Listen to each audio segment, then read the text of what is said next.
ਸ੍ਰੀ ਵਾਹਿਗੁਰੂ ਸਾਹਿਬ ਜੀ। ਇਕਤ ਥੇਕੈ ਦੋਇ ਖੜਗ, ਦੋਇ ਪਤ ਸਾਹ ਨ ਮੁਲਕ ਸਮਾਣੈ। ਵੀਹ ਫਕੀਰ ਮਸੀਤ ਵਿੱਚ, ਖਿੰਥ ਖਿੰਦੋਲੀ ਹੇਠ ਲੁਕਾਣੈ। ਜੰਗਲ ਅੰਦਰ ਸੀਹ ਦੋਏ, ਪੋਸਤ ਡੋਡੇ ਖਸਖਸ ਦਾਣੈ। ਸੂਲੀ ਉੱਪਰ ਖੇਲਣਾ, ਸਿਰ ਧਰ ਛਤਰ ਬਜ਼ਾਰ ਵਿਕਾਣੈ। ਕੋਲੂ ਅੰਦਰ ਪੀੜੀਅਨ, ਪੋਸਤ ਪੀਹੇ ਪਿਆਲੇ ਛਾਣੈ। ਲੋ ਬਾਲੀ ਦਰਗਾਹ ਵਿੱਚ, ਗਰਭ ਗੁਨਾਹੀ ਮਾਣ ਨਿਮਾਣੈ। ਗੁਰਮੁਖ ਹੋਂਦੇ ਤਾਣ ਨਿਤਾਣੈ, ਗੁਰਮੁਖ ਹੋਂਦੇ ਤਾਣ ਨਿਤਾਣੈ। ਵਾਹਿਗੁਰੂ ਜੀ ਕਾ ਖਾਲਸਾ, ਵਾਹਿਗੁਰੂ ਜੀ ਕੀ ਫਤਿਹ। ਜੁਗੋ ਜੁਗ ਅਟਲ ਚਵਰ ਛਤਰ ਤਖਤ ਦੇ ਮਾਲਕ, ਦਸਾਂ ਪਾਤਸ਼ਾਹੀਆਂ ਦੀ ਜੋਤ, ਗੁਰਗੱਦੀ ਤੇ ਬਿਰਾਜਮਾਨ ਰਾਜਾਨ ਰਾਜ ਭਾਨਾਨ ਭਾਨ ਦੇਵਾਨ ਦੇਵ ਉਪਮਾ ਮਹਾਨ। ਧੰਨ ਸਤਿਗੁਰੂ ਸ੍ਰੀ ਗੁਰੂ ਗ੍ਰੰਥ ਸਾਹਿਬ ਸੱਚੇ ਪਾਤਸ਼ਾਹ ਜੀ ਦੀ ਪਵਿੱਤਰ ਹਜ਼ੂਰੀ ਦੇ ਅੰਦਰ ਹਾਜ਼ਰੀਆਂ ਭਰ ਰਹੀ ਸਤਿਗੁਰੂ ਜੀ ਦੀ ਸਾਜੀ ਨਿਵਾਜੀ ਗੁਰੂ ਰੂਪ ਸਾਧ ਸੰਗਤ ਜੀ, ਭਾਈ ਗੁਰਦਾਸ ਜੀ ਦੀਆਂ ਵਾਰਾਂ ਦੀ ਲੜੀਵਾਰ ਕਥਾ ਵਿਚਾਰ ਆਪ ਜੀ ਨਿਤਾ ਪ੍ਰਤੀ ਸਰਵਣ ਕਰਦੇ ਹੋ। 25ਵੀਂ ਵਾਰ ਦੀ 16ਵੀਂ ਪੌੜੀ ਦਾ ਪਾਠ ਆਪ ਜੀ ਨੇ ਸਰਵਣ ਕੀਤਾ ਹੈ। ਇਸ 16ਵੀਂ ਪੌੜੀ ਦੇ ਵਿੱਚ ਭਾਈ ਗੁਰਦਾਸ ਸਾਹਿਬ ਜੀ ਸਿੱਖਿਆ ਬਖਸ਼ਦੇ ਹੈ ਕਿ ਜਿਹੜੇ ਹੰਕਾਰੀ ਰਾਜੇ ਹਨ, ਪਾਤਸ਼ਾਹ ਹਨ, ਉਹਨਾਂ ਤੋਂ ਜਿਹੜੇ ਪਰਮਾਤਮਾ ਦਾ ਨਾਮ ਜਪਣ ਵਾਲੇ ਫਕੀਰ ਹਨ, ਉਹ ਕਿਤੇ ਚੰਗੇ ਹਨ। ਉਹ ਹੰਕਾਰ ਕਰਕੇ ਲੜਦੇ ਝਗੜਦੇ ਰਹਿੰਦੇ ਹੈ ਤੇ ਰੱਬ ਦੇ ਫਕੀਰ ਅਨੇਕਾਂ ਹੀ ਇਕੱਠੇ ਰਹਿੰਦੇ ਹੈ, ਬੰਦਗੀ ਕਰਦੇ ਹੈ, ਨਾਮ ਜਪਦੇ ਤੇ ਹੋਰਾਂ ਨੂੰ ਜਪਾਉਂਦੇ ਹਨ। ਗੁਰਮੁਖ ਪਿਆਰੇ ਤਾਣ ਹੁੰਦਿਆਂ ਬਲ ਹੁੰਦਿਆਂ ਵੀ ਨਿਤਾਣੇ ਹੋ ਕੇ ਨਿਰਬਲ ਹੋ ਕੇ ਰਹਿੰਦੇ ਹੈ। ਉਹਨਾਂ ਕੋਲ ਤਾਕਤ ਆ ਜਾਏ, ਇਹ ਨਹੀਂ ਵੀ ਫਿਰ ਉਹ ਪਰਜਾ 'ਤੇ ਜ਼ੁਲਮ ਕਰਦੇ, ਉਸ ਤਾਕਤ ਉਸ ਬਲ ਨੂੰ ਸਹੀ ਪਾਸੇ ਲਾ ਕੇ ਪਰਜਾ ਦਾ ਭਲਾ ਕਰਦੇ ਹੈ। ਪਰ ਜਦ ਹੰਕਾਰੀ ਪਾਤਸ਼ਾਹਾਂ ਦੇ ਕੋਲ ਬਲ ਆਉਂਦਾ ਹੈ, ਤਾਕਤ ਆਉਂਦੀ ਹੈ, ਤਾਂ ਉਹਦੀ ਦੁਰਵਰਤੋਂ ਕਰਕੇ ਪਰਜਾ ਦੇ ਉੱਤੇ ਜ਼ੁਲਮ ਕਰਦੇ ਹੈ। ਉਹ ਕਦੇ ਵੀ ਰੱਬੀ ਦਰਗਾਹ ਵਿੱਚ ਸਤਿਕਾਰ ਨਹੀਂ ਪਾਉਂਦੇ। ਸੋ ਆਓ ਭਾਈ ਗੁਰਦਾਸ ਸਾਹਿਬ ਜੀ 25ਵੀਂ ਵਾਰ ਦੀ 16ਵੀਂ ਪੌੜੀ ਦੇ ਵਿੱਚ ਅੰਮ੍ਰਿਤ ਬਚਨਾਂ ਰਾਹੀਂ ਸਮਝਾ ਰਹੇ ਹਨ। ਚਿੱਤ ਬਿਰਤੀਆਂ ਨੂੰ ਇਕਾਗਰ ਕਰਦਿਆਂ ਹੋਇਆਂ ਸਰਵਣ ਕਰੀਏ ਜੀ। ਵਾਹਿਗੁਰੂ ਜੀ। ਇਕਤ ਥੇਕੈ ਦੋਇ ਖੜਗ, ਦੋਏ ਪਤ ਸਾਹ ਨਾ ਮੁਲਕ ਸਮਾਣੈ। ਇਕਤ ਠੇਕੈ, ਠੇਕੈ ਦਾ ਅਰਥ ਹੁੰਦਾ ਮਿਆਨ, ਤਲਵਾਰ ਦਾ ਮਿਆਨ। ਭਾਈ ਗੁਰਦਾਸ ਜੀ ਫਰਮਾਉਂਦੇ ਹੈ, ਇੱਕ ਮਿਆਨ ਦੇ ਵਿੱਚ ਦੋ ਤਲਵਾਰਾਂ ਨਹੀਂ ਸਮਾ ਪਾਉਂਦੀਆਂ। ਦੋਏ ਪਤ ਸਾਹ, ਪਾਠ ਪਤ ਸਾਹ ਹੈ। ਦੋਏ ਪਤ ਸਾਹ ਨਾ ਮੁਲਕ ਸਮਾਣੈ। ਇਸੇ ਤਰ੍ਹਾਂ ਦੋ ਪਾਤਸ਼ਾਹ ਇੱਕ ਮੁਲਕ ਦੇ ਵਿੱਚ ਨਹੀਂ ਸਮਾ ਪਾਉਂਦੇ। ਜਿਵੇਂ ਇੱਕ ਮਿਆਨ ਦੇ ਵਿੱਚ ਦੋ ਤਲਵਾਰਾਂ ਨਹੀਂ ਟਿਕਦੀਆਂ, ਇਸੇ ਤਰ੍ਹਾਂ ਇੱਕ ਮੁਲਕ ਦੇ ਵਿੱਚ, ਇੱਕ ਦੇਸ਼ ਦੇ ਵਿੱਚ ਦੋ ਪਾਤਸ਼ਾਹ ਨਹੀਂ ਸਮਾਉਂਦੇ। ਇੱਕ ਮੁਲਕ ਦਾ ਇੱਕੋ ਹੀ ਰਾਜਾ ਹੁੰਦਾ ਹੈ, ਇੱਕ ਦੇਸ਼ ਦੇ ਦੋ ਰਾਜੇ ਨਹੀਂ ਹੁੰਦੇ। ਭਾਵੇਂ ਅੱਜ ਦਾ ਡੈਮੋਕ੍ਰੇਸੀ ਰਾਜ ਹੈ, ਮੁਲਕ ਦਾ ਪਾਤਸ਼ਾਹ ਇੱਕ ਹੀ ਹੋਵੇਗਾ। ਵੀਹ ਫਕੀਰ ਮਸੀਤ ਵਿੱਚ, ਖਿੰਥ ਖਿੰਦੋਲੀ ਹੇਠ ਲੁਕਾਣੈ। ਇੱਕ ਮਸੀਤ ਦੇ ਵਿੱਚ 20 ਫਕੀਰ ਖਫਣੀ ਜਾਂ ਗੋਦੜੀ ਦੇ ਹੇਠਾਂ ਲੁਕ ਕੇ ਗੁਜ਼ਾਰਾ ਕਰ ਸਕਦੇ ਹੈ। ਇੱਕ ਮਿਆਨ ਦੇ ਵਿੱਚ ਦੋ ਤਲਵਾਰਾਂ ਨਹੀਂ ਸਮਾਉਂਦੀਆਂ, ਇੱਕ ਮੁਲਕ ਦੇ ਵਿੱਚ ਦੋ ਪਾਤਸ਼ਾਹ ਨਹੀਂ ਸਮਾਉਂਦੇ। ਦੋ ਹੋਣਗੇ, ਉਹਨਾਂ ਲੜਦੇ ਰਹਿਣਾ। ਇੱਕ ਰਾਜੇ ਨੇ ਦੂਜੇ 'ਤੇ ਅਟੈਕ ਕਰਨਾ, ਦੂਜੇ ਨੇ ਉਹਦੇ 'ਤੇ ਕਰਨਾ, ਉਹਨਾਂ ਲੜਦੇ ਮਰਦੇ ਰਹਿਣਾ। ਪਰ ਇੱਕ ਮਸੀਤ ਦੇ ਵਿੱਚ ਰੱਬ ਦੀ ਬੰਦਗੀ ਕਰਨ ਵਾਲੇ 20 ਫਕੀਰ ਇੱਕ ਖਫਣੀ, ਇੱਕ ਗੋਦੜੀ ਦੇ ਹੇਠਾਂ ਰਹਿ ਕੇ ਸਮਾਂ ਗੁਜ਼ਾਰ ਲੈਂਦੇ। ਜੰਗਲ ਅੰਦਰ ਸੀਹ ਦੋਏ, ਪੋਸਤ ਡੋਡੇ ਖਸਖਸ ਦਾਣੇ। ਹੁਣ ਹੋਰ ਇੱਕ ਦ੍ਰਿਸ਼ਟਾਂਤ ਦੇ ਕੇ ਭਾਈ ਗੁਰਦਾਸ ਸਾਹਿਬ ਜੀ ਸਮਝਾਉਂਦੇ ਹੈ, ਜੰਗਲ ਅੰਦਰ ਸੀਹ ਦੋਏ। ਕਹਿੰਦੇ ਇੱਕ ਮੁਲਕ ਦੇ ਵਿੱਚ ਦੋ ਪਾਤਸ਼ਾਹ ਇਸ ਤਰ੍ਹਾਂ ਹਨ ਜਿਵੇਂ ਜੰਗਲ ਵਿੱਚ ਦੋ ਸ਼ੇਰ ਹੁੰਦੇ ਹੈ। ਅਤੇ ਇੱਕ ਮਸੀਤ ਦੇ ਵਿੱਚ 20 ਫਕੀਰ ਇਸ ਤਰ੍ਹਾਂ ਹਨ ਜਿਵੇਂ ਇੱਕ ਪੋਸਤ ਦੇ ਡੋਡੇ ਦੇ ਵਿੱਚ ਖਸਖਸ ਦੇ ਦਾਣੇ ਹੁੰਦੇ ਹੈ। ਜੰਗਲ ਅੰਦਰ ਦੋ ਸ਼ੇਰ ਉਹ ਲੜਦੇ ਹੈ, ਅਤੇ ਮਸੀਤ ਵਿੱਚ 20 ਫਕੀਰ ਭਾਵ ਅਨੇਕਾਂ ਫਕੀਰ, ਉਹ ਜਿਵੇਂ ਇੱਕ ਪੋਸਤ ਦੇ ਡੋਡੇ ਦੇ ਵਿੱਚ ਖਸਖਸ ਦੇ ਕਿੰਨੇ ਸਾਰੇ ਦਾਣੇ ਹੁੰਦੇ। ਕਹਿੰਦੇ ਉਹ ਫਕੀਰ ਜਿਹੜੇ ਨੇ ਨਾ ਮਸੀਤ ਵਿੱਚ ਰਹਿਣ ਵਾਲੇ, ਬੰਦਗੀ ਕਰਨ ਵਾਲੇ, ਉਹ ਜਿਹੜਾ ਪੋਸਤ ਦਾ ਡੋਡਾ ਉਹਦੇ ਵਿੱਚ ਜਿਹੜੇ ਖਸਖਸ ਦੇ ਦਾਣੇ ਉਹਦੇ ਵਾਂਗ ਹਨ।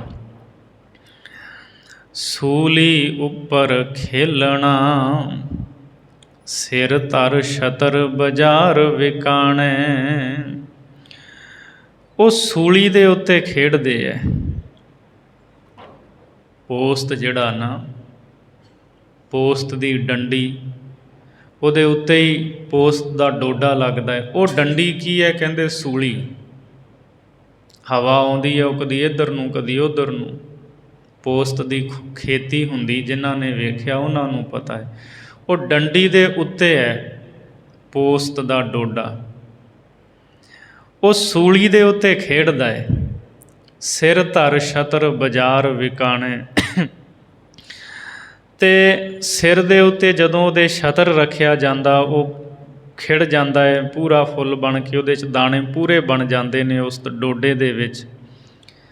ਅਤੇ ਫਿਰ ਉਹ ਬਾਜ਼ਾਰ ਦੇ ਵਿੱਚ ਵਿਕਦਾ ਹੈ, ਉਹਦਾ ਮੁੱਲ ਪੈਂਦਾ ਹੈ। ਪੋਸਤ ਦਾ ਡੋਡਾ ਜਿਹੜਾ, ਉਹਦੇ ਤੋਂ ਭਾਵ ਲਿਆ ਹੈ ਭਾਈ ਗੁਰਦਾਸ ਨੇ ਛਤਰ, ਕਿ ਉਹਦੇ ਸਿਰ 'ਤੇ ਛਤਰ ਝੂਲਿਆ। ਜੋ ਡੰਡੀ ਦੇ ਉੱਤੇ ਪੋਸਤ ਦਾ ਡੋਡਾ ਲੱਗ ਗਿਆ, ਕਹਿੰਦੇ ਉਹ ਛਤਰ ਝੂਲ ਗਿਆ। ਅਤੇ ਫਿਰ ਤੋੜ ਲਿਆ ਜਾਂਦਾ ਹੈ, ਬਾਜ਼ਾਰਾਂ ਦੇ ਵਿੱਚ ਉਹ ਵਿਕਦਾ ਹੈ।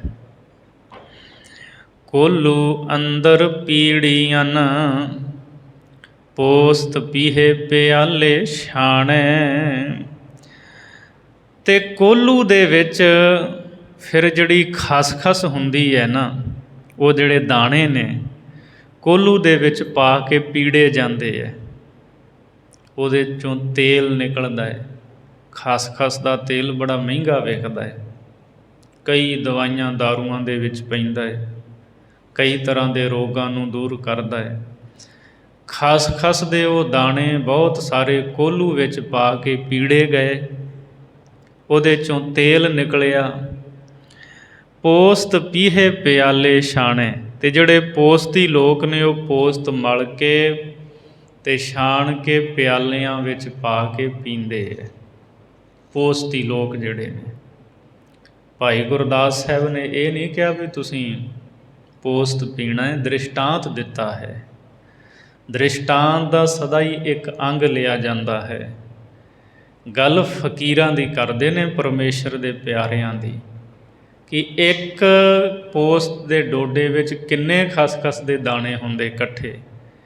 ਇਸੇ ਤਰ੍ਹਾਂ ਰੱਬ ਦੀ ਬੰਦਗੀ ਕਰਨ ਵਾਲੇ ਫਕੀਰ ਇੱਕ ਮਸੀਤ ਵਿੱਚ ਕਿੰਨੇ ਰਹਿ ਲੈਂਦੇ ਨੇ ਇਕੱਠੇ ਪਿਆਰ ਮੁਹੱਬਤ ਦੇ ਨਾਲ, ਪਰ ਇੱਕ ਮੁਲਕ 'ਚ ਦੋ ਪਾਤਸ਼ਾਹ ਨਹੀਂ ਰਹਿ ਸਕਦੇ, ਇੱਕ ਜੰਗਲ 'ਚ ਦੋ ਸ਼ੇਰ ਨਹੀਂ ਸਮਾਉਂਦੇ, ਇੱਕ ਮਿਆਨ 'ਚ ਦੋ ਤਲਵਾਰਾਂ ਨਹੀਂ ਸਮਾਉਂਦੀਆਂ ਹਨ। ਸੋ ਕਹਿੰਦੇ ਪਹਿਲੋਂ ਉਹ ਸੂਲੀ 'ਤੇ ਖੇਡਿਆ ਹੈ, ਜਿਵੇਂ ਪੋਸਤ ਉਹਦਾ ਡੋਡਾ ਡੰਡੀ ਦੇ ਉੱਤੇ ਸੂਲੀ 'ਤੇ ਖੇਡਦਾ ਨਾ, ਰੱਬ ਦੇ ਪਿਆਰੇ ਉਹ ਵੀ ਸੂਲੀ 'ਤੇ ਖੇਡਦੇ ਹੈ। ਬੜੀ ਵੱਡੀ ਘਾਲਣਾ ਘਾਲਣੀ ਪੈਂਦੀ ਉਹਨਾਂ ਨੂੰ, ਵਿਕਾਰਾਂ ਨੂੰ ਜਿੱਤਦੇ ਹੈ। ਫਿਰ ਉਹਨਾਂ ਦੇ ਸਿਰ ਦੇ ਉੱਤੇ ਜਸ ਦਾ ਛਤਰ ਝੂਲਦਾ ਹੈ। ਜਦੋਂ ਜਸ ਦਾ ਛਤਰ ਸਿਰ 'ਤੇ ਝੂਲ ਜਾਂਦਾ ਹੈ ਅਤੇ ਰੱਬੀ ਦਰ 'ਤੇ ਵੱਡਾ ਉਹ ਮਾਣ ਸਤਿਕਾਰ ਪਾਉਂਦੇ ਹੈ। ਲਓ ਬਾਲੀ ਦਰਗਾਹ ਵਿੱਚ ਗਰਬ ਗੁਨਾਹੀ ਮਾਣ ਨਿਮਾਣੈ। ਭਾਈ ਗੁਰਦਾਸ ਜੀ ਫਰਮਾਉਂਦੇ ਨੇ, ਬੇਪਰਵਾਹ ਪਰਮੇਸ਼ਰ ਦੀ ਦਰਗਾਹ ਦੇ ਵਿੱਚ ਗਰਬ ਗੁਨਾਹੀ, ਗਰਬ ਜਿਹੜੇ ਹੰਕਾਰੀ ਨੇ ਉਹ ਗੁਨਾਹੀ ਹਨ, ਉਹ ਮੁਜਰਮ ਹਨ। ਮਾਣ ਨਿਮਾਣੇ, ਅਤੇ ਜਿਹੜੇ ਨਿਮਾਣੇ ਨੇ ਗਰੀਬ ਹਨ ਉਹ ਵੱਡਾ ਮਾਣ ਸਤਿਕਾਰ ਪਾਉਂਦੇ ਹੈ। ਹੰਕਾਰੀ ਜਿਹੜਾ ਨਾ ਉਹ ਪ੍ਰਭੂ ਦੇ ਦਰ 'ਤੇ ਪ੍ਰਵਾਨ ਨਹੀਂ, ਗਰੀਬੀ ਵਾਲਾ ਹੀ ਪ੍ਰਭੂ ਦੇ ਦਰ 'ਤੇ ਪ੍ਰਵਾਨ ਹੈ। ਪਰਮਾਤਮਾ ਦੇ ਦਰ 'ਤੇ ਉਹੀ ਕਬੂਲ ਹੁੰਦਾ ਹੈ। ਗੁਰਮੁਖ ਹੋਂਦੇ ਤਾਣ ਨਿਤਾਣੈ, ਗੁਰਮੁਖ ਬਲ ਦੇ ਹੁੰਦਿਆਂ ਹੋਇਆਂ ਵੀ ਨਿਤਾਣੇ ਹੋ ਕੇ ਨਿਰਬਲ ਹੋ ਕੇ ਰਹਿੰਦੇ ਹੈ। ਉਹ ਵੱਡਾ ਆਦਰ ਸਤਿਕਾਰ ਪਾਉਂਦੇ ਹੈ। ਰੇ ਰੇ ਦਰਗਹਿ ਕਹਿ ਨਾ ਕੋਊ, ਆਓ ਬੈਠ ਆਦਰ ਸ਼ੁਭ ਦੇਊ, ਉਹਨਾਂ ਨੂੰ ਸਤਿਕਾਰ ਮਿਲਦਾ ਹੈ। ਭਾਵ ਇਹ ਹੈ ਇਸ ਪੌੜੀ ਦਾ, ਤੇ ਜਿਹੜੇ ਹੰਕਾਰੀ ਪਾਤਸ਼ਾਹ ਹਨ ਨਾ, ਜਿਹੜੇ ਹੰਕਾਰੀ ਰਾਜੇ ਨੇ, ਉਹ ਜੰਗਲੀ ਸ਼ੇਰਾਂ ਦੀ ਨਿਆਈ ਹਨ। ਉਹਨਾਂ ਦੇ ਨਾਲੋਂ ਖਸਖਸ ਦਾ ਦਾਣਾ ਉਹ ਜਿਹੜਾ ਨਿਮਾਣਾ ਹੈ, ਭਾਵ ਖਸਖਸ ਦੇ ਦਾਣੇ ਦਾ ਭਾਵ ਕੀ, ਫਕੀਰ ਇੱਥੇ ਜੋ ਪੌੜੀ ਵਿੱਚ ਦੱਸਿਆ ਭਾਈ ਗੁਰਦਾਸ ਜੀ ਨੇ, ਵੀ ਨਿਮਾਣਾ ਫਕੀਰ ਉਹ ਹੰਕਾਰੀ ਰਾਜੇ ਨਾਲੋਂ ਕਈ ਗੁਣਾ ਚੰਗਾ ਹੈ। ਬੰਦਗੀ ਕਰਦਾ ਹੈ, ਪਿਆਰ ਮੁਹੱਬਤ ਨਾਲ ਰਹਿੰਦਾ ਹੈ, ਕਈਆਂ ਦੇ ਕੰਮ ਸਵਾਰਦਾ, ਪਰਉਪਕਾਰ ਕਰਦਾ, ਭਾਵੇਂ ਉਹ ਦੁੱਖ ਸਹਿੰਦਾ ਪਰ ਭਲਾ ਕਰਦਾ ਹੈ। ਅਗਲੀ ਪੌੜੀ ਦੇ ਵਿੱਚ 17ਵੀਂ ਪੌੜੀ ਵਿੱਚ ਭਾਈ ਗੁਰਦਾਸ ਸਾਹਿਬ ਜੀ ਨੂੰ ਗੁਰਸਿੱਖਾਂ ਨੇ ਪੁੱਛਿਆ, ਭਾਈ ਗੁਰਦਾਸ ਸਾਹਿਬ ਜੀ ਸਾਨੂੰ ਕਿਰਪਾ ਕਰਕੇ ਦੱਸੋ, ਜਿਹੜੇ ਜ਼ੁਲਮ ਕਰਨ ਵਾਲੇ ਨੇ, ਜ਼ੁਲਮੀ, ਅਤੇ ਇੱਕ ਗਰੀਬੀ ਵਿੱਚ ਨਿਮਰਤਾ ਦੇ ਵਿੱਚ ਰਹਿਣ ਵਾਲੇ ਨੇ, ਇਹਨਾਂ ਨੂੰ ਕਿਸ ਨਜ਼ਰ ਦੇ ਨਾਲ ਤੁਸੀਂ ਦੇਖਦੇ ਹੋ? ਭਾਈ ਗੁਰਦਾਸ ਸਾਹਿਬ ਜੀ ਕਹਿੰਦੇ, ਗੁਰਸਿੱਖੋ ਮੈਨੂੰ ਇੱਕ ਕਥਾ ਚੇਤੇ ਆ ਗਈ, ਉਹ ਕਥਾ ਸੁਣਾ ਕੇ ਮੈਂ ਤੁਹਾਨੂੰ ਦੱਸਦਾ ਹਾਂ। ਸੀਹ ਪਜੂਤੀ ਬੱਕਰੀ ਮਰਦੀ ਹੋਈ ਹੜ ਹੜ ਹੱਸੀ। ਇੱਕ ਬੱਕਰੀ ਅਤੇ ਸ਼ੇਰ ਦੀ ਕਹਾਣੀ ਹੈ। ਕਹਾਣੀ ਭਾਵੇਂ ਕਾਲਪਨਿਕ ਹੈ ਪਰ ਸਿੱਖਿਆ ਇਹਦੇ ਵਿੱਚ ਬਹੁਤ ਵੱਡੀ ਭਾਈ ਗੁਰਦਾਸ ਜੀ ਨੇ ਦਿੱਤੀ ਹੈ। ਸੀਹ ਪਜੂਤੀ, ਪਜੂਤੀ ਕਹਿੰਦੇ ਫੜੀ ਹੋਈ, ਸ਼ੇਰ ਨੇ ਬੱਕਰੀ ਫੜ ਲਈ। ਸੀਹ ਪਜੂਤੀ ਬੱਕਰੀ ਮਰਦੀ ਹੋਈ ਹੜ ਹੜ ਹਸੀ। ਜਦ ਸ਼ੇਰ ਨੇ ਬੱਕਰੀ ਫੜ ਲਈ ਤੇ ਮਰਦੀ ਹੋਈ ਉਹ ਬੱਕਰੀ ਨਾ ਟਾਹ ਟਾਹ ਕਰਕੇ ਖਿੜ ਖਿੜਾ ਕੇ ਉਹ ਹੱਸ ਪਈ। ਸਿਹੋ ਪੁੱਛੈ ਵਿਸਮਾਦ ਹੋਏ। ਜਿਹੜਾ ਸ਼ੇਰ ਸੀ ਉਹਨੇ ਬੱਕਰੀ ਨੂੰ ਹੱਸਦਿਆਂ ਵੇਖਿਆ ਤੇ ਬੜਾ ਆਸ਼ਚਰਜ ਹੋ ਕੇ ਹੈਰਾਨ ਹੋ ਕੇ ਸ਼ੇਰ ਉਹਨੂੰ ਪੁੱਛਣ ਲੱਗਾ, ਇਤ ਅਵਸਰ ਕਿਤ ਰਹੱਸ ਰਹੱਸੀ। ਸ਼ੇਰ ਕਹਿੰਦਾ ਇਹ ਬੱਕਰੀ ਇਸ ਵੇਲੇ, ਇਹ ਮੌਕੇ ਜਦੋਂ ਹੁਣ ਤੈਨੂੰ ਫੜ ਲਿਆ, ਤੇਰੀ ਮੌਤ ਹੈ ਹੁਣ, ਤੂੰ ਕਿਸ ਖੁਸ਼ੀ ਕਰਕੇ ਹੱਸੀ ਹੈ? ਕਿਤ ਰਹੱਸ, ਤੈਨੂੰ ਕਿਹੜੀ ਖੁਸ਼ੀ ਹੈ ਵੀ ਤੂੰ ਖਿੜਖਿੜਾ ਕੇ ਹੱਸੀ ਹੈ? ਸਾਹਮਣੇ ਮੌਤ ਹੋਵੇ, ਸਾਰੇ ਰੋਂਦੇ ਨੇ ਮੌਤ ਨੂੰ ਵੇਖ ਕੇ, ਤੇ ਤੂੰ ਖਿੜਖਿੜਾ ਕੇ ਹੱਸੀ ਹੈ, ਤੇਰੇ ਹੱਸਣ ਦਾ ਕਾਰਨ ਕੀ ਹੈ? ਬਿਨੋ ਕਰੇਂਦੀ ਬੱਕਰੀ ਪੁੱਤਰ ਅਸਾਡੇ ਕੀਚਨ ਖੱਸੀ। ਤੇ ਜਦ ਸ਼ੇਰ ਨੇ ਪੁੱਛਿਆ ਤੇ ਜਿਹੜੀ ਬੱਕਰੀ ਸੀ ਨਾ, ਨਿਮਾਣੀ ਬੱਕਰੀ, ਉਹ ਬੇਨਤੀ ਕਰਨ ਲੱਗੀ। ਉਹ ਅੱਗੋਂ ਕਹਿੰਦੀ ਹੈ ਕਿ ਸਾਡੇ ਜਿਹੜੇ ਪੁੱਤਰ ਨੇ, ਬੱਚੇ ਨੇ, ਪੁੱਤਰ ਸਾਡੇ ਕੀਚਨ ਖੱਸੀ, ਉਹਨਾਂ ਨੂੰ ਖੱਸੀ ਨਮਰਦ ਕਰ ਦਿੱਤਾ ਜਾਏ। ਭਾਵ ਸਾਡੀ ਕੁਲ, ਸਾਡੀ ਵੰਸ਼ ਹੀ ਇਹ ਨਾਸ਼ ਹੋ ਜਾਏ, ਵੰਸ਼ ਨਾ ਰਹੇ। ਤੇ ਇਹ ਜੋ ਦੁੱਖ ਮੈਂ ਪਾਇਆ ਨਾ, ਇਹ ਮੇਰੀ ਵੰਸ਼, ਮੇਰੀ ਕੁਲ ਆਉਣ ਵਾਲੀ ਇਹ ਦੁੱਖ ਨਾ ਪਾਵੇ, ਇਹ ਕੁਲ ਹੀ ਅੱਗੇ ਨਾ ਵਧੇ। ਅੱਕ ਧਤੂਰਾ ਖਾਦਿਆਂ ਕੋਹੇ ਕੋਹੇ ਖੱਲ ਉਹ ਖੱਲ ਵਿਣਾਸੀ। ਬੱਕਰੀ ਕਹਿੰਦੀ ਹੈ, ਕਹਿੰਦੀ ਵੇਖ, ਅਸੀਂ ਸਾਡੀ ਕੁਲ ਵਾਲੇ ਹਾਂ, ਖਾਧਾ ਕੀ ਹੈ? ਅੱਕ ਧਤੂਰਾ, ਜਿਹੜਾ ਆਪੇ ਹੀ ਉੱਗ ਪੈਂਦਾ ਵੱਟਾਂ ਬੰਨਿਆਂ ਖੇਤਾਂ 'ਚ, ਕਦੇ ਕਿਸੇ ਪਾਸੇ ਕਿਸੇ ਪਾਸੇ, ਹੈ ਵੀ ਕੌੜਾ। ਕਹਿੰਦੀ ਅੱਕ ਧਤੂਰਾ ਅਸੀਂ ਖਾਧਾ, ਕਿਸੇ ਨੂੰ ਦੁੱਖ ਨਹੀਂ ਦਿੱਤਾ, ਤੇ ਨਿਕੰਮੀ ਚੀਜ਼ ਜੋ ਕਿਸੇ ਅਰਥ ਨਹੀਂ, ਆਪੇ ਹੀ ਉੱਗ ਖੜੋਂਦੀ ਅੱਕ ਧਤੂਰਾ, ਉਹ ਖਾ ਕੇ ਸਾਡਾ ਇਹ ਹਾਲ ਹੈ। ਅੱਕ ਧਤੂਰਾ ਖਾਦਿਆਂ ਕੋਹੇ ਕੋਹੇ ਖੱਲ ਉਹ ਖੱਲ ਵਿਣਾਸੀ, ਤੇ ਸਾਨੂੰ ਕੋਹ ਕੋਹ ਕੇ ਮਾਰਿਆ ਜਾਂਦਾ ਹੈ। ਖੱਲ ਉਹ ਖੱਲ ਉਧੇੜ ਕੇ ਸਾਡੀ ਖੱਲ ਲਾਹੀ ਜਾਂਦੀ ਹੈ, ਸਾਨੂੰ ਖਤਮ ਕੀਤਾ ਜਾਂਦਾ। ਕਹਿੰਦੀ ਅੱਕ ਧਤੂਰਾ, ਜਿਹੜੀਆਂ ਆਪੇ ਚੀਜ਼ਾਂ ਉੱਗੀਆਂ ਨੇ, ਹੋਰ ਘਾਹ ਬੂਟ, ਇਹ ਖਾ ਕੇ ਤੇ ਸਾਡਾ ਆਹ ਹਾਲ ਹੁੰਦਾ ਹੈ। ਇਹਦਾ ਜੀ ਕਰਦਾ ਹੈ ਫੜ ਕੇ ਸਾਡਾ ਗਲਾ ਵੱਢ ਲੈਂਦਾ ਹੈ, ਬਣਾ ਕੇ ਰਿੰਨ ਕੇ ਖਾ ਲੈਂਦਾ ਹੈ। ਤੂੰ ਆਇਆ, ਤੇਰੇ ਕੋਲ ਬਲ ਤਾਕਤ ਹੈ, ਤੂੰ ਫੜ ਲਿਆ, ਅੱਜ ਤੂੰ ਮੈਨੂੰ ਮਾਰ ਦੇਣਾ, ਖਾ ਜਾਣਾ। ਮੈਂ ਹੱਸੀ ਇਸ ਲਈ ਹਾਂ ਵੀ ਅੱਕ ਧਤੂਰਾ ਖਾ ਕੇ ਸਾਡਾ ਇਹ ਹਾਲ ਹੁੰਦਾ ਹੈ। ਮਾਸ ਖਾਨ ਗਲ ਵੱਢ ਕੇ ਹਾਲ ਤਿਨਾੜਾ ਕੌਣ ਹੋਵਸੀ। ਹੱਸੀ ਮੈਂ ਇਸ ਲਈ ਹਾਂ ਵੀ ਜਿਹੜੇ ਗਲ ਵੱਢ ਕੇ ਮਾਸ ਖਾਂਦੇ ਆ, ਉਹਨਾਂ ਦਾ ਕੀ ਹਾਲ ਹੋਣਾ। ਮੈਂ ਇਸ ਕਰਕੇ ਹੱਸੀ ਹਾਂ। ਮੈਨੂੰ ਹੈਰਾਨਗੀ ਇਸ ਗੱਲ ਦੀ ਹੈ ਵੀ ਅੱਕ ਧਤੂਰਾ ਖਾ ਕੇ ਸਾਡਾ ਇਹ ਹਾਲ ਹੁੰਦਾ ਹੈ, ਤੇ ਜਿਹੜੇ ਗਲ ਵੱਢ ਕੇ ਕਿਸੇ ਦਾ ਮਾਸ ਖਾਂਦੇ ਨੇ, ਉਹਨਾਂ ਦਾ ਹਾਲ ਕੀ ਹੋਵੇਗਾ। ਬਾਬਾ ਕਬੀਰ ਸਾਹਿਬ ਬਾਣੀ ਵਿੱਚ ਫਰਮਾਉਂਦੇ ਆ ਨਾ, ਹੇਰਾ ਰੋਟੀ ਘਰ ਨੇ ਗਲਾ ਕਟਾਵੇ ਕੌਣ। ਹੀਰਾ ਦਾ ਅਰਥ ਹੁੰਦਾ ਮਾਸ। ਕਹਿੰਦੇ ਇਸ ਭੋਜਨ ਵਾਸਤੇ, ਮਾਸ ਦੇ ਭੋਜਨ ਲਈ ਆਪਣਾ ਗਲਾ ਕੌਣ ਕਟਾਵੇਗਾ। ਇਹ ਤੇ ਲੈਣੇ ਦੇ ਦੇਣੇ ਨੇ। ਅੱਜ ਤੂੰ ਤਾਕਤ ਵਿੱਚ ਹੈ, ਤੂੰ ਉਹਦੇ 'ਤੇ ਜ਼ੁਲਮ ਕਰ ਰਿਹਾ, ਕੱਲ੍ਹ ਨੂੰ ਉਹ ਤਾਕਤ ਵਿੱਚ ਹੋਵੇਗਾ, ਉਹ ਤੇਰੇ 'ਤੇ ਜ਼ੁਲਮ ਕਰੇਗਾ। ਸੋ ਇਸ ਲਈ ਉਹ ਬੱਕਰੀ ਇਹ ਸਿੱਖਿਆ ਦਿੰਦੇ ਆ ਭਾਈ ਗੁਰਦਾਸ ਸਾਹਿਬ ਜੀ ਵੀ ਗਲ ਵੱਢ ਕੇ ਮਾਸ ਖਾਣਾ ਇਹ ਚੰਗੀ ਗੱਲ ਨਹੀਂ। ਬੜੇ ਖਾਦ ਪਦਾਰਥ ਨੇ ਖਾਣ ਵਾਲੇ, ਜਿਹੜੇ ਖਾਜ ਹਨ, ਅਤੇ ਐਸੇ ਨੇ ਜਿਹੜੇ ਕਈ ਅਖਾਜ ਨੇ, ਨਹੀਂ ਖਾਣੇ। ਬਾਬਾ ਹੋਰ ਖਾਣਾ ਖੁਸ਼ੀ ਖੁਆਰ, ਜਿਤ ਖਾਧੈ ਤਨ ਪੀੜੀਐ ਮਨ ਮਹਿ ਚੱਲਹਿ ਵਿਕਾਰ। ਕਹਿੰਦੇ ਹੋਰ ਜੋ ਖਾਣਾ ਨਾ, ਉਹ ਖੁਆਰੀ ਕਰਦਾ ਹੈ, ਤਨ ਪੀੜਿਆ ਜਾਂਦਾ, ਰੋਗੀ ਹੁੰਦਾ ਹੈ। ਸੋ ਇਸ ਲਈ ਮੈਂ ਇਹ ਹੱਸੀ ਹਾਂ ਮਰਦੀ ਹੋਈ ਵੀ ਅੱਕ ਧਤੂਰਾ ਖਾਧਿਆਂ ਸਾਡਾ ਇਹ ਹਾਲ ਹੁੰਦਾ ਹੈ, ਅਤੇ ਜਿਹੜੇ ਗਲਾ ਵੱਢ ਕੇ ਮਾਸ ਖਾਂਦੇ ਉਹਨਾਂ ਦਾ ਕੀ ਹਾਲ ਹੋਵੇਗਾ। ਗਰਬ ਗਰੀਬੀ ਦੇਹ ਖੇਹ, ਖਾਜ ਅਖਾਜ ਅਕਾਜ ਕਰਸੀ। ਗਰਬ ਹੰਕਾਰੀ ਜਿਹੜੇ ਨੇ, ਗਰੀਬੀ ਅਤੇ ਗਰੀਬੀ ਧਾਰਨ ਵਾਲੇ, ਨਿਮਰਤਾ ਵਾਲੇ। ਦੇਹ ਤਾਂ ਇਹਨਾਂ ਦੋਹਾਂ ਦੀ ਨਾਸ਼ ਹੋਵੇਗੀ। ਦੇਹ ਖੇਹ, ਦੋਹਾਂ ਦੀ ਦੇਹ, ਦੋਹਾਂ ਦਾ ਸਰੀਰ ਖੇਹ ਹੋ ਜਾਣਾ, ਨਾਸ਼ ਹੋ ਜਾਣਾ। ਹੰਕਾਰੀ ਉਹਦਾ ਸਰੀਰ ਵੀ ਖਤਮ ਹੋ ਜਾਣਾ, ਅਤੇ ਗਰੀਬੀ ਨਿਮਰਤਾ ਵਾਲਾ ਸਰੀਰ ਉਹਦਾ ਵੀ ਸਮਾਂ ਆ ਕੇ ਮੁੱਕ ਜਾਣਾ ਹੈ। ਪਰ ਇੱਕ ਗੱਲ ਚੇਤੇ ਰੱਖੋ, ਖਾਜ ਅਖਾਜ ਅਕਾਜ ਕਰਸੀ। ਜਿਹੜੇ ਸ਼ੁਭ ਕੰਮ ਕਰਦੇ ਹੈ ਉਹ ਖਾਜ, ਖਾਣਯੋਗ ਭਾਵ ਉਹ ਹਲਾਲ ਹਨ।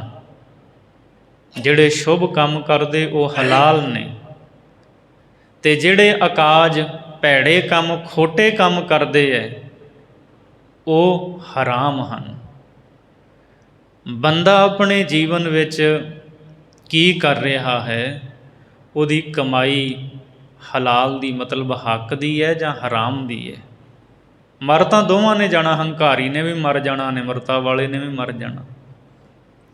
ਜ਼ੁਲਮ ਕਰਨ ਵਾਲੇ ਨੇ ਵੀ ਮਰ ਜਾਣਾ, ਜਿਹਦੇ 'ਤੇ ਜ਼ੁਲਮ ਹੋ ਰਿਹਾ ਮਰ ਉਹਨੇ ਵੀ ਜਾਣਾ, ਰਹਿਣਾ ਕਿਸੇ ਨੇ ਨਹੀਂ।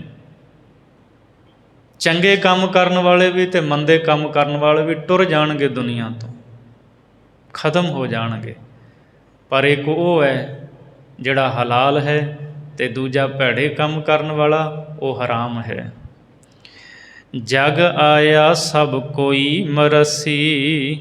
ਸੰਸਾਰ ਵਿੱਚ, ਇੱਥੇ ਜਗਤ ਵਿੱਚ ਜਿਹੜਾ ਕੋਈ ਵੀ ਆਇਆ, ਹਰ ਕੋਈ ਉਹਨੇ ਮਰ ਜਾਣਾ ਹੈ ਸਮਾਂ ਪਾ ਕੇ। ਸੋ ਅੰਤ ਭਲੇ ਦਾ ਭਲਾ ਹੁੰਦਾ ਹੈ ਅਤੇ ਬੁਰੇ ਦਾ ਬੁਰਾ ਹੀ ਹੁੰਦਾ ਹੈ। ਇਸ ਲਈ ਭਲੇ ਕੰਮਾਂ ਦੇ ਵਿੱਚ ਬੰਦੇ ਨੂੰ ਪ੍ਰਵਿਰਤ ਹੋਣਾ ਚਾਹੀਦਾ ਹੈ, ਔਰ ਗੁਰੂ ਦੀ ਮਰਿਆਦਾ ਵਿੱਚ ਰਹਿਣਾ ਚਾਹੀਦਾ ਹੈ। ਅਗਲੀ 18ਵੀਂ ਪੌੜੀ ਦੇ ਵਿੱਚ ਭਾਈ ਗੁਰਦਾਸ ਸਾਹਿਬ ਜੀ ਗੁਰਮੁਖਾਂ ਦਾ ਜ਼ਿਕਰ ਕਰ ਰਹੇ ਹੈ। ਚਰਨ ਕਵਲ ਰਹਿ ਰਾਸ ਕਰ, ਗੁਰਮੁਖ ਸਾਧ ਸੰਗਤ ਪਰਗਾਸੀ। ਸੋ ਜਿਹੜੇ ਗੁਰਮੁਖ ਪਿਆਰੇ ਨੇ ਉਹ ਸਾਧ ਸੰਗਤ ਦੇ ਵਿੱਚ ਆ ਕੇ ਬੈਠਦੇ ਨੇ। ਚਰਨ ਕਵਲ ਰਹਿ ਰਾਸ ਕਰ, ਔਰ ਇੱਥੇ ਸਾਧ ਸੰਗਤ ਦੇ ਵਿੱਚ ਮਿਲ ਕੇ ਬੈਠ ਕੇ ਸਤਿਗੁਰਾਂ ਦੇ ਚਰਨ ਕਮਲਾਂ ਦੀ ਰਹੋ ਰੀਤ ਉਹਨੂੰ ਆਪਣੇ ਹਿਰਦੇ ਵਿੱਚ ਪ੍ਰਗਾਸ ਕਰਦੇ ਹੈ। ਭਾਵ ਸਤਿਗੁਰੂ ਦੇ ਚਰਨਾਂ ਕਮਲਾਂ ਦੀ ਰਹੋ ਰੀਤ ਜੋ ਹੈ ਉਹਨੂੰ ਮਨ ਵਿੱਚ ਧਾਰਨ ਕਰਦੇ ਹੈ। ਗੁਰੂ ਦੇ ਚਰਨ, ਗੁਰੂ ਦਾ ਸ਼ਬਦ ਹਿਰਦੇ ਵਿੱਚ ਵਸਾਉਂਦੇ ਹੈ, ਨਾਮ ਜਪਦੇ ਹੈ। ਸਾਧ ਸੰਗਤ ਵਿੱਚ ਆ ਕੇ ਪੈਰੀ ਪੈ ਪਾਖਾਕ ਹੋਏ, ਲੇਖ ਅਲੇਖ ਅਮਰ ਅਬਿਨਾਸੀ। ਉਹ ਕੀ ਕਰਦੇ ਨੇ ਗੁਰਮੁਖ ਪਿਆਰੇ ਸਾਧ ਸੰਗਤ ਵਿੱਚ ਆ ਕੇ ਪੈਰੀਂ ਪੈ ਕੇ ਗੁਰਸਿੱਖਾਂ ਦੇ ਪਾਖਾਕ ਹੋਏ, ਚਰਨ ਧੂੜ ਹੋ ਜਾਂਦੇ ਹੈ। ਬਹੁਤ ਨਿਮਰਤਾ ਧਾਰਨ ਕਰ ਲੈਂਦੇ ਹੈ, ਜਿਸ ਕਰਕੇ ਲੇਖ ਤੋਂ ਉਹ ਅਲੇਖ ਹੋ ਜਾਂਦੇ ਹੈ। ਫਿਰ ਉਹਨਾਂ ਦਾ ਲੇਖਾ ਨਹੀਂ ਰਹਿੰਦਾ ਨਾਮ ਰਸੀਆਂ ਦਾ। ਧਰਮ ਰਾਏ ਦਰ ਕਾਗਦ ਫਾਰੇ, ਜਨ ਨਾਨਕ ਲੇਖਾ ਸਮਝਾ। ਕੋਈ ਲੇਖਾ ਨਹੀਂ ਉਹਨਾਂ ਦਾ ਹੁੰਦਾ।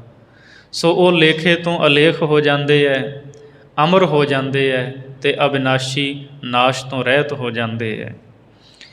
ਕਰ ਚਰਣੋਦਕ ਆਚ ਮਨ, ਆਦ ਬਿਆਦ ਉਪਾਦ ਖਲਾਸੀ। ਗੁਰੂ ਦੇ ਚਰਨਾਂ ਦਾ ਅੰਮ੍ਰਿਤ ਪਾਨ ਕਰਕੇ ਗੁਰਮੁਖ ਪਿਆਰੇ ਆਦੀ ਬਿਆਦੀ ਉਪਾਦੀ ਤਿੰਨਾਂ ਹੀ ਤਾਪਾਂ ਤੋਂ ਖਲਾਸੀ ਪਾ ਲੈਂਦੇ ਹੈ। ਇਹਦੇ ਤੋਂ ਛੁਟਕਾਰਾ ਹੋ ਜਾਂਦਾ ਗੁਰਮੁਖਾਂ ਦਾ।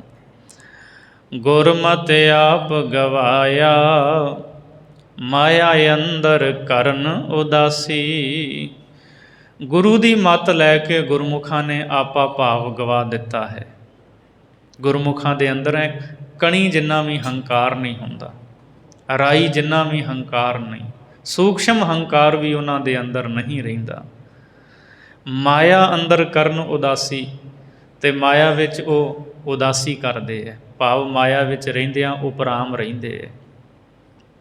ਮਾਇਆ ਹੈ, ਦੌਲਤ ਹੈ, ਘਰ-ਬਾਰ ਹੈ, ਜ਼ਿਮੀ ਜਾਇਦਾਦ, ਭੋਏ ਭਾਂਡਾ ਸਭ ਕੁਝ ਹੈ, ਪਰ ਨਿਰਲੇਪ ਨੇ, ਪਕੜ ਨਹੀਂ ਇਹਨਾਂ ਚੀਜ਼ਾਂ ਦੇ ਨਾਲ। ਉਹ ਇਹਨਾਂ ਚੀਜ਼ਾਂ ਦੇ ਨਾਲ ਜੁੜਦੇ ਨਹੀਂ ਹਨ। ਵਰਤਦੇ ਨੇ, ਰਹਿੰਦੇ ਨੇ, ਪਰ ਮਨ ਉਹਨਾਂ ਦਾ ਉੱਚਾ ਹੈ। ਅਵਸਥਾ ਕਰਕੇ, ਇਹ ਉਹਦਾ ਨਾ ਸਮਝ ਲਿਓ ਮਨ ਉੱਚਾ। ਅਵਸਥਾ ਭਾਵ ਉਹਨਾਂ ਦੀ ਅਵਸਥਾ ਬੜੀ ਉੱਚੀ, ਉਪਰਾਮ ਰਹਿੰਦੇ ਨੇ ਇਹਨਾਂ ਚੀਜ਼ਾਂ ਤੋਂ, ਉਹ ਪਕੜ ਵਿੱਚ ਇਹਨਾਂ ਚੀਜ਼ਾਂ ਨੂੰ ਨਹੀਂ ਲਿਆਉਂਦੇ। ਸ਼ਬਦ ਸੁਰਤ ਲਿਵ ਲੀਨ ਹੋਏ, ਨਿਰੰਕਾਰ ਸੱਚਖੰਡ ਨਿਵਾਸੀ। ਸ਼ਬਦ ਸੁਰਤ ਲਿਵ ਲੀਨ ਹੋਏ, ਸੁਰਤ ਦੇ ਵਿੱਚ ਗੁਰੂ ਦੇ ਸ਼ਬਦ ਨੂੰ ਵਸਾ ਕੇ ਉਹਦੇ ਵਿੱਚ ਲਿਵਲੀਨ ਮਸਤ ਹੋ ਜਾਂਦੇ, ਮਗਨ ਹੋ ਜਾਂਦੇ, ਸ਼ਬਦ ਦਾ ਰਸ ਲੈਂਦੇ ਹੈ। ਨਿਰੰਕਾਰ ਦਾ ਸੱਚਖੰਡ ਦੇਸ਼ ਉਹਦੇ ਨਿਵਾਸੀ ਬਣ ਜਾਂਦੇ ਹੈ, ਸਦਾ ਸੱਚਖੰਡ ਦੇ ਵਾਸੀ ਬਣ ਜਾਂਦੇ ਹੈ। ਪਰਮ ਉੱਚੀ ਅਵਸਥਾ 'ਤੇ ਪਹੁੰਚ ਕੇ ਅਵਗਤ ਗਤ ਅਗਾਧ ਬੋਧ, ਅਕਥ ਕਥਾ ਅਚਰਜ ਗੁਰਦਾਸੀ। ਸੋ ਜਿਹੜੇ ਗੁਰਮੁਖ ਪਿਆਰੇ ਗੁਰਦਾਸੀ, ਗੁਰੂ ਦੇ ਦਾਸ ਬਣ ਗਏ, ਗੁਰੂ ਦੇ ਸੇਵਕ ਬਣ ਗਏ ਹੈ, ਉਹਨਾਂ ਦੀ ਗਤ ਜਿਹੜੀ ਅਵਸਥਾ ਹੈ ਨਾ, ਉਹ ਅਵਗਤ। ਅਵਗਤ ਤੋਂ ਭਾਵ ਜਾਣੀ ਜਾਣ ਵਾਲੀ ਨਹੀਂ ਹੈ, ਉਹਨੂੰ ਸਮਝਿਆ ਨਹੀਂ ਜਾ ਸਕਦਾ। ਅਗਾਧ ਬੋਧ, ਬਹੁਤ ਡੂੰਘੇ ਵਿਚਾਰ ਵਾਲੀ ਹੈ ਉਹਨਾਂ ਦੀ ਅਵਸਥਾ, ਅਤੇ ਉਹਨਾਂ ਦੀ ਕਥਾ ਕਥਨ ਤੋਂ ਰਹਿਤ ਹੈ, ਅਤੇ ਅਸਚਰਜ ਹੈ ਉਹਨਾਂ ਦੀ ਕਥਾ। ਉਹਨਾਂ ਦੀਆਂ ਕਥਾਵਾਂ, ਉਹਨਾਂ ਦੇ ਜੀਵਨ ਦੇ ਕੌਤਕ ਬੜੇ ਹੈਰਾਨ ਕਰ ਦੇਣ ਵਾਲੇ ਨੇ, ਜਿਹੜੇ ਗੁਰੂ ਦੇ ਸੱਚੇ ਸੇਵਕ ਬਣ ਗਏ ਹੈ। ਗੁਰਮੁਖ ਸੁਖ ਫਲ ਆਸ ਨਿਰਾਸੀ, ਗੁਰਮੁਖ ਸੁਖ ਫਲ ਦੀ ਪ੍ਰਾਪਤੀ ਕਰਕੇ ਆਸਾ ਤੋਂ ਨਿਰਾਸ਼ ਹੋ ਗਏ ਨੇ। ਆਸਾ ਰੂਪ ਸੰਸਾਰ ਵਿੱਚ ਰਹਿੰਦਿਆਂ ਹੋਇਆਂ ਉਹ ਨਿਰਆਸ ਰਹਿੰਦੇ ਹੈ। 19ਵੀਂ ਪੌੜੀ ਦੇ ਵਿੱਚ ਭਾਈ ਗੁਰਦਾਸ ਸਾਹਿਬ ਜੀ ਰੱਬ ਦੀ ਬੰਦਗੀ ਕਰਨ ਵਾਲੇ ਜਿਹੜੇ ਗੁਰਮੁਖ ਪਿਆਰੇ ਨੇ ਨਾ, ਉਹਨਾਂ ਦੀ ਸੰਗਤ ਕਰਕੇ ਜਿਹੜੇ ਦੋਸ਼ੀ ਹੁੰਦੇ ਆ ਨਾ, ਨਿੰਦਕ ਹੁੰਦੇ, ਉਹ ਵੀ ਤਰ ਜਾਂਦੇ ਹੈ। ਦ੍ਰਿਸ਼ਟਾਂਤ ਦੇ ਕੇ ਭਾਈ ਗੁਰਦਾਸ ਜੀ ਸਮਝਾਉਂਦੇ ਹੈ, ਸਾਣ ਵਣਵਾੜੀ ਖੇਤ ਇੱਕ, ਪਰ ਉਪਕਾਰ ਵਿਕਾਰ ਜਣਾਵੈ। ਭਾਈ ਗੁਰਦਾਸ ਸਾਹਿਬ ਜੀ ਕਹਿੰਦੇ, ਸਣ ਅਤੇ ਕਪਾਹ ਦਾ ਖੇਤ ਜਿਹੜਾ ਨਾ, ਉਹ ਇੱਕੋ ਹੈ। ਇੱਕੋ ਖੇਤ ਹੋਵੇ, ਸਣ ਦਾ ਅਤੇ ਕਪਾਹ ਦਾ। ਵਣਵਾੜੀ ਕਹਿੰਦੇ ਕਪਾਹ ਨੂੰ, ਸਣ ਅਤੇ ਕਪਾਹ ਦਾ ਕਹਿੰਦੇ ਇੱਕ ਖੇਤ ਹੋਵੇ, ਪਰ ਉਪਕਾਰ ਵਿਕਾਰ ਜਣਾਵੇ। ਪਰ ਜਿਹੜੀ ਕਪਾਹ ਹੈ ਉਹ ਤਾਂ ਪਰ ਉਪਕਾਰ ਕਰਦੀ ਹੈ, ਅਤੇ ਜਿਹੜੀ ਸਣ ਹੈ ਉਹ ਵਿਕਾਰ ਜਣਾਉਂਦੀ, ਭਾਵ ਖੋਟੀ ਕਾਰ ਜਣਾਉਂਦੀ ਹੈ, ਉਹ ਖੋਟਾ ਕੰਮ ਕਰਦੀ ਹੈ। ਦ੍ਰਿਸ਼ਟਾਂਤ ਦਿੰਦੇ ਅੱਗੇ, ਖਲ ਕਢਾਹੇ ਵਢਾਏ ਖਲ ਕਢਾਹੇ ਵਟਾਏ ਸਣ, ਰੱਸਾ ਬੰਧਨ ਹੋਏ ਬਣਾਵੇ। ਜਿਹੜੀ ਸਣ ਹੈ, ਖਲ ਕਢਾਹੇ, ਖਲ ਕਢਾ ਕੇ ਭਾਵ ਉਹ ਉਤੋਂ ਖਲ, ਜਿਹੜੀ ਸਣ ਹੈ ਨਾ, ਉਹਨੂੰ ਛਿੱਲ ਕੇ ਅਤੇ ਫਿਰ ਉਹਨੂੰ ਵੱਟਿਆ ਜਾਂਦਾ, ਉਹਦਾ ਰੱਸਾ ਬਣਦਾ ਹੈ। ਰੱਸਾ ਬੰਧਨ ਹੋਏ ਬਣਾਵੇ, ਅਤੇ ਉਹ ਫਾਹੀ ਹੋ ਕੇ ਨਾ, ਫਾਹੀ ਬਣ ਕੇ, ਰੱਸਾ ਬਣ ਕੇ ਲੋਕਾਂ ਨੂੰ ਬਣਾਉਂਦੀ ਹੈ, ਫਾਹੇ ਲਾਉਂਦੀ ਹੈ ਲੋਕਾਂ ਨੂੰ। ਸਣ ਦਾ ਰੱਸਾ ਬਣਿਆ, ਕਿਸੇ ਨੂੰ ਬੰਨਿਆ, ਕਿਸੇ ਨੇ ਉਹਨੂੰ ਕੁੱਟਿਆ, ਜਾਂ ਕਿਸੇ ਨੂੰ ਫਾਹੇ ਲਾ ਦਿੱਤਾ। ਕਪਾਹ ਦਾ ਅਤੇ ਸਣ ਦਾ ਕਹਿੰਦੇ ਖੇਤ ਇੱਕ ਹੈ, ਪਰ ਸਣ ਖੋਟਾ ਕੰਮ ਕਰਦੀ ਹੈ, ਰੱਸਾ ਬਣਦਾ ਹੈ, ਲੋਕਾਂ ਨੂੰ ਬਣਾਉਂਦੀ ਹੈ। ਕਪਾਹ ਜਿਹੜੀ ਉਹ ਪਰ ਉਪਕਾਰ ਕਰਦੀ, ਉਹਦਾ ਅੱਗੇ ਦੱਸਦੇ ਨੇ, ਖਾਸਾ ਮਲ ਮਲ ਸਿਰੀ ਸਾਫ, ਸੂਤ ਕਤਾਏ ਕਪਾਹ ਬੁਣਾਵੇ। ਕਪਾਹ ਵੇਖੋ ਕਿੱਡਾ ਵੱਡਾ ਪਰ ਉਪਕਾਰ ਕਰਦੀ ਹੈ। ਖਾਸਾ ਮਲਮਲ ਅਤੇ ਸਿਰੀ ਸਾਫ ਇਹਦੇ ਤੋਂ ਬਣਦਾ। ਇਹ ਕੱਪੜੇ ਨੇ, ਖਾਸਾ ਮਲਮਲ ਅਤੇ ਸਿਰੀ ਸਾਫ। ਸਿਰੀ ਸਾਫ ਇਹ ਵੀ ਇੱਕ ਪ੍ਰਕਾਰ ਦਾ ਕੱਪੜਾ। ਪੁਰਾਣੇ ਸਮੇਂ ਵਿੱਚ ਢਾਕੇ ਦੀ ਸਿਰੀ ਸਾਫ ਬੜੀ ਮਸ਼ਹੂਰ ਸੀ। ਕਪਾਹ ਤੋਂ ਇਹ ਕੱਪੜੇ ਬਣੇ, ਸੂਤ ਕਤਾਏ ਕਪਾਹ ਬਣਾਵੇ। ਸੋ ਕਪਾਹ ਦੇ ਸੂਤ ਤੋਂ ਉਣ ਕੇ ਇਹ ਕੱਪੜੇ ਬਣਾਏ ਜਾਂਦੇ ਹੈ। ਲੱਜਣ ਕੱਜਣ ਹੋਏ ਕੈ, ਸਾਧ ਅਸਾਧ ਬਿਰਦ ਬਿਰਦਾਵੈ। ਲੱਜਣ ਕੱਜਣ, ਇਹ ਜਿਹੜੇ ਕੱਪੜੇ ਨੇ ਨਾ ਕਪਾਹ ਤੋਂ ਬਣੇ, ਇਹ ਲੱਜਾ ਦੇ ਕੱਜਣ ਢੱਕਣ ਬਣ ਕੇ ਮਨਮੁਖ ਹੋਵੇ ਭਾਵੇਂ ਗੁਰਮੁਖ ਹੋਵੇ, ਉਹਨਾਂ ਦੇ ਧਰਮ ਦੀ ਰੱਖਿਆ ਕਰਦੇ ਹੈ।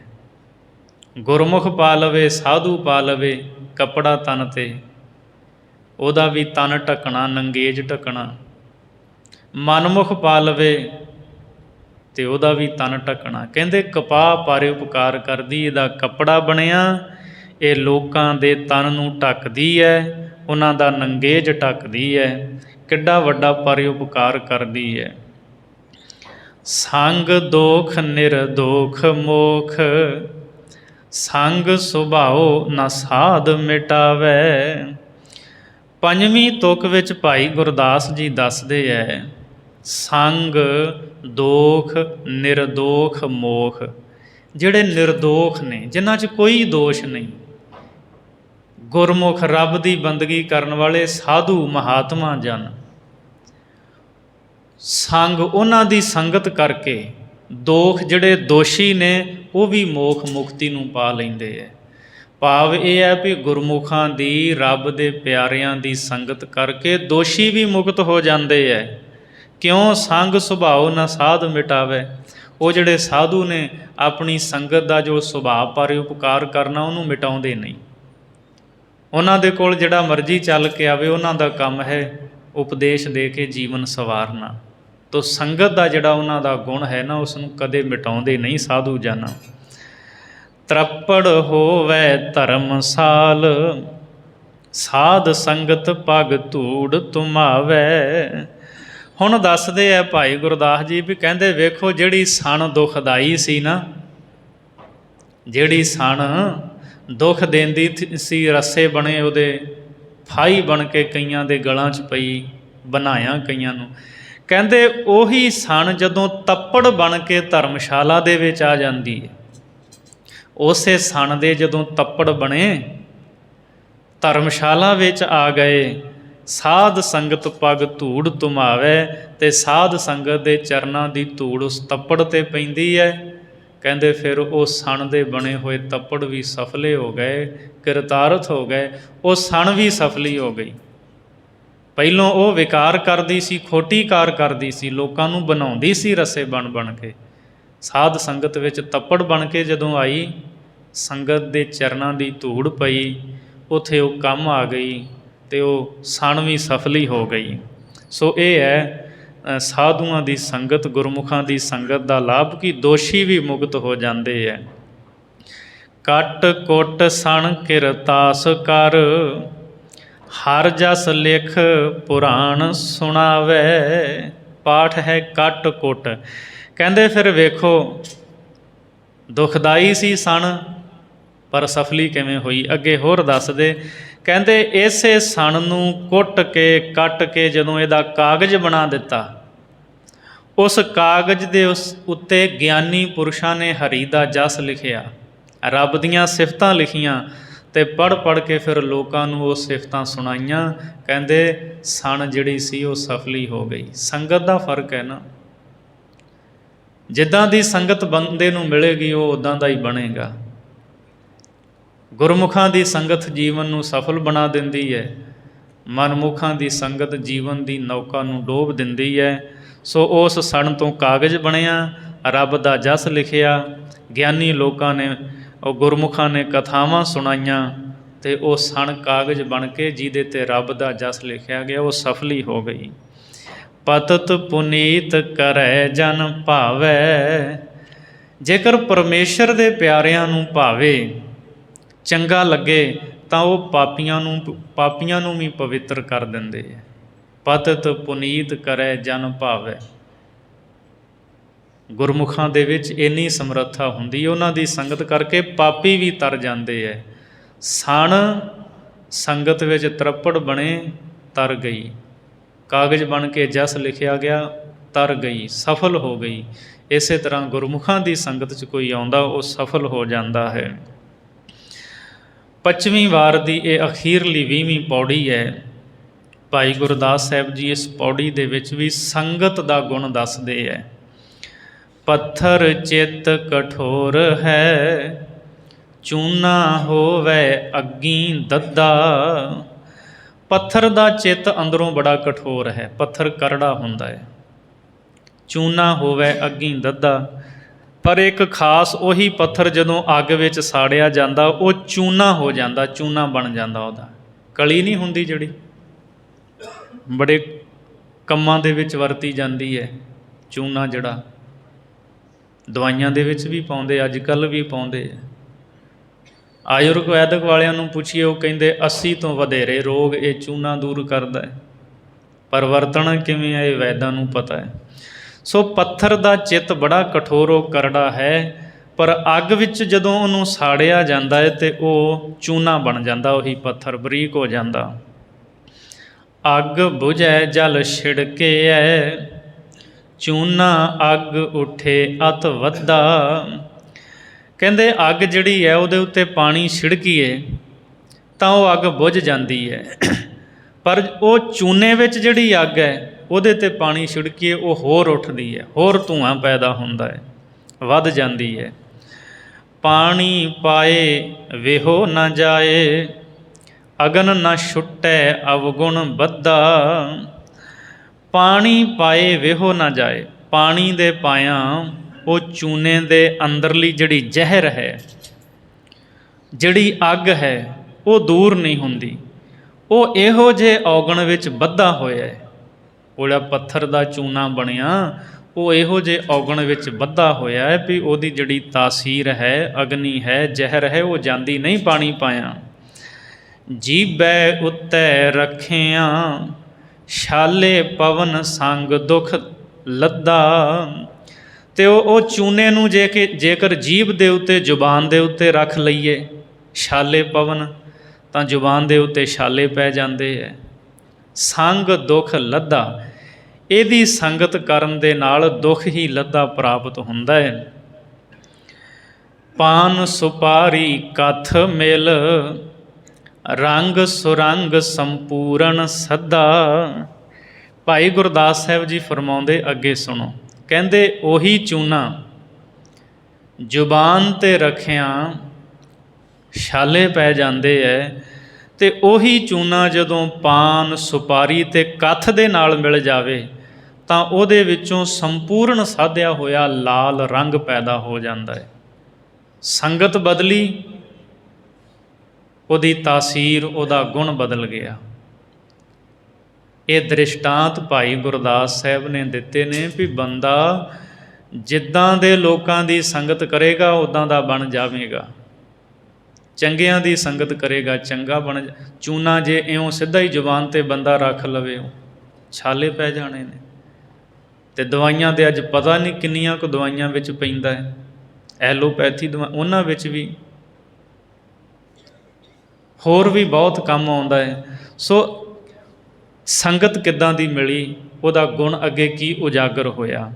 ਪਾਨ ਸੁਪਾਰੀ ਕਥ ਮਿਲ, ਰੰਗ ਸੁਰੰਗ ਸੰਪੂਰਨ ਸੱਦਾ। ਜਦੋਂ ਉਹ ਪਾਨ ਸੁਪਾਰੀ ਕਥ ਨਾਲ ਚੂਨਾ ਮਿਲ ਜਾਂਦਾ, ਉਹਦੇ ਵਿੱਚੋਂ ਪੂਰਾ ਇੱਕ ਸ਼ੁੱਧ ਲਾਲ ਰੰਗ ਪੈਦਾ ਹੋ ਜਾਂਦਾ ਹੈ। ਇਸੇ ਤਰ੍ਹਾਂ ਸਾਧ ਸੰਗਤ ਮਿਲ ਸਾਧ ਹੋਏ, ਗੁਰਮੁਖ ਮਹਾ ਅਸਾਧ ਸਮੱਧਾ। ਜਿਹੜੇ ਸਾਧ ਸੰਗਤ ਦੇ ਵਿੱਚ ਮਿਲਦੇ ਹੈ ਨਾ, ਉਹ ਸਾਧੂ ਹੋ ਜਾਂਦੇ ਹੈ, ਸਾਧ ਬਣ ਜਾਂਦੇ ਹੈ, ਸਤਪੁਰਸ਼ ਹੋ ਜਾਂਦੇ ਹੈ। ਗੁਰਮੁਖ ਮਹਾ ਅਸਾਧ ਸਮੱਧਾ, ਜਿਹੜੇ ਗੁਰਮੁਖ ਪਿਆਰੇ ਹਨ ਉਹ ਮਹਾ ਅਸਾਧ, ਜਿਹੜੇ ਵੱਡੇ ਮਨਮੁਖ ਨੇ ਨਾ, ਉਹਨਾਂ ਨੂੰ ਵੀ ਸਮੱਧਾ ਸ਼ੁੱਧ ਕਰ ਦਿੰਦੇ ਹੈ।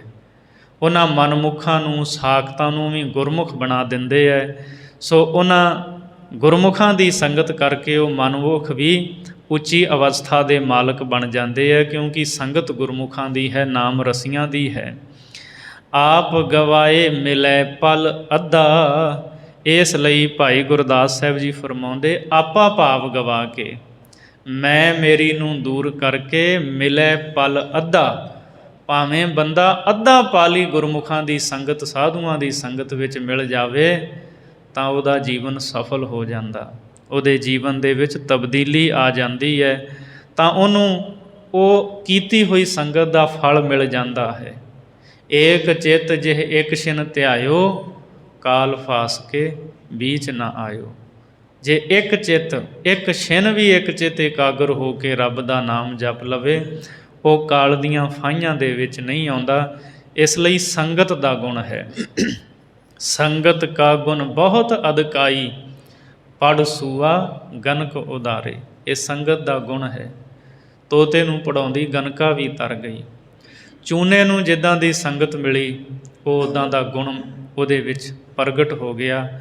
ਇਸੇ ਤਰ੍ਹਾਂ ਜਿਹੜੇ ਲੋਕ ਦੁਖਦਾਈ ਹੁੰਦੇ, ਦੁੱਖ ਦੇਣ ਵਾਲੇ, ਜਦੋਂ ਗੁਰਮੁਖਾਂ ਦੀ ਸੰਗਤ ਵਿੱਚ ਆਉਂਦੇ ਹੈ, ਸੰਗਤ ਦਾ ਅਸਰ ਹੁੰਦਾ, ਉਹ ਜੀਵਨ ਵਿੱਚ ਗੁਣਾਂ ਨੂੰ ਧਾਰਨ ਕਰ ਲੈਂਦੇ ਹੈ। ਫਿਰ ਉਹ ਪਰਉਪਕਾਰ ਕਰਦੇ ਹੈ, ਸੁੱਖ ਦਿੰਦੇ ਹੈ। ਸੋ ਸੰਗਤ ਦੇ ਵਿੱਚ ਸਾਨੂੰ ਜ਼ਰੂਰ ਆਉਣਾ ਚਾਹੀਦਾ ਹੈ। ਸੰਗਤ ਦੇ ਵਿੱਚੋਂ ਅਨੇਕਾਂ ਗੁਣ ਸਿੱਖਣ ਨੂੰ ਮਿਲਦੇ ਹੈ। ਸਤਿਗੁਰੂ ਮਿਹਰ ਕਰਨ। ਵਿਚਾਰਾਂ ਕਰਦਿਆਂ ਹੋਈਆਂ ਬੇਅੰਤ ਭੁੱਲਾਂ ਦੀ ਖਿਮਾ ਬਖਸ਼ਣੀ, ਅਗਾਂਹ ਵਾਸਤੇ ਸਮੱਤ ਬਖਸ਼ਣੀ।